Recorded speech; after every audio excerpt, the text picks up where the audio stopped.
Hello student, आज हम class 10th की जो मैथ में एक्सरसाइज 5.3 में क्वेश्चन थर्ड में से एक पार्ट कर रहे हैं, पार्ट 8, जो कि काफ़ी डिफिकल्ट भी और बच्चे इसमें काफ़ी कंफ्यूज भी रहते हैं।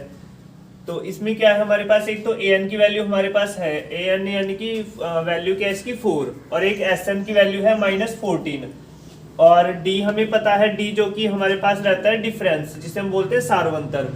तो कोई एक AP है हमारे पास, जैसे कि A1 A2 A3, इसकी कुछ टर्म्स हमारे पास हम लिख लेते हैं, और एक लास्ट टर्म लिख लेते हैं an, क्योंकि इसमें कितनी भी टर्म्स हो सकती हैं, 10 12 20 कुछ भी हो सकती है ना। तो लास्ट में हम क्या लिख लेंगे, an। तो ये एक AP हो गया हमारे पास। अब इसमें हमें an तो दिया हुआ है, लास्ट वाली टर्म हमें दी हुई है, क्या है इसकी वैल्यू 4, और हमें इन सब को प्लस करके, Sn का क्या मतलब होता है, Sn का मतलब है कि इन्हें प्लस करके कितना आएगा, प्लस करके इन्हें -14 आ रहा है। हमें एक तो ये बताना है कि n की वैल्यू क्या है, और एक हमें बताना है a की वैल्यू क्या है। n की वैल्यू मतलब कि यहाँ पे टोटल कितनी टर्म्स है, और a की वैल्यू मतलब a1 क्या है, स्टार्टिंग की वैल्यू क्या है। तो हमें दो वैल्यूज पता है, an की वैल्यू पता है हमें, और Sn पता है। इससे हम इसे सॉल्व करेंगे।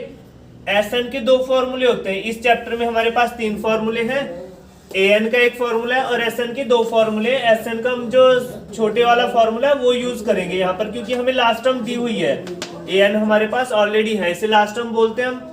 तो लास्ट टर्म क्या है हमारे पास, इसे l या फिर an बोलते हैं। Sn का जो शॉर्ट फॉर्मूला है वो ये है, Sn = n/2 a + l।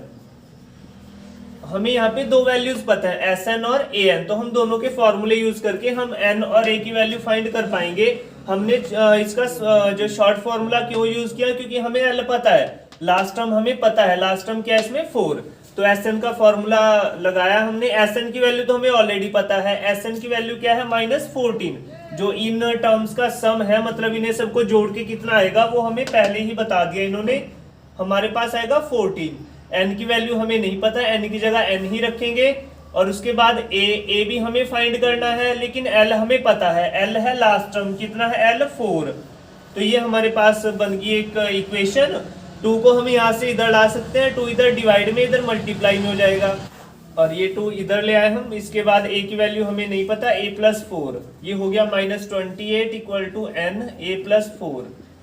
तो यहाँ पर हमें n और a की वैल्यू नहीं पता, इसलिए हम इसे आगे सॉल्व नहीं कर पाएंगे। अगर हमें इन दोनों में से कुछ एक वैल्यू पता हो तो हम इसे सॉल्व कर सकते हैं, इसलिए हम इसे अब बोलते हैं इक्वेशन फर्स्ट। अब हम यहाँ पे सॉल्व करते हैं an के लिए। an का फॉर्मूला क्या होता है, a + n-1 × d। an की वैल्यू हमें ऑलरेडी पता है 4, an का मतलब जो लास्ट टर्म है हमारे पास, तो इसकी वैल्यू 4 होगी। a हमें नहीं पता, a + n, n भी हमें नहीं पता है, लेकिन हमें d पता है।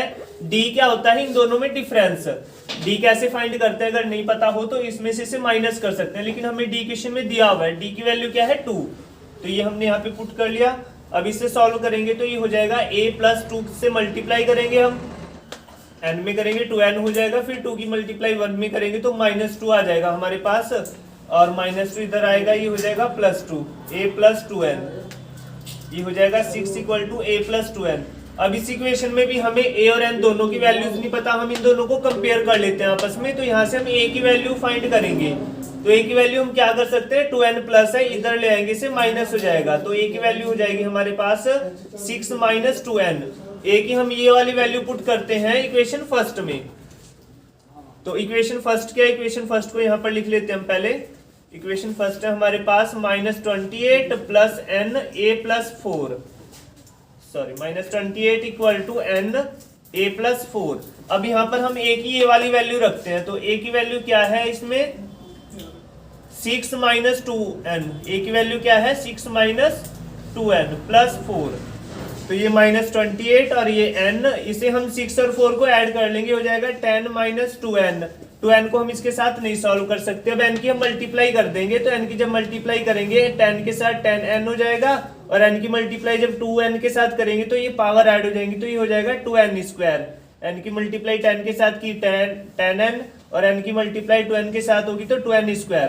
अब इसे सबको एक साथ करते हैं हम, तो ये बन जाएगी हमारे पास, ये -2n है, इधर आके हो जाएगा +2n, ये प्लस का 10n है, इधर आके हो जाएगा -10n, और ये इक्वल टू में रह जाएगी 0। ये -28 ही रहेगा क्योंकि अपनी साइड है, अगर हम ये साइड चेंज करते हैं तभी साइन चेंज होता है। अभी हमारे पास बन जाएगी क्वाड्रेटिक इक्वेशन यानी कि द्विघात समीकरण।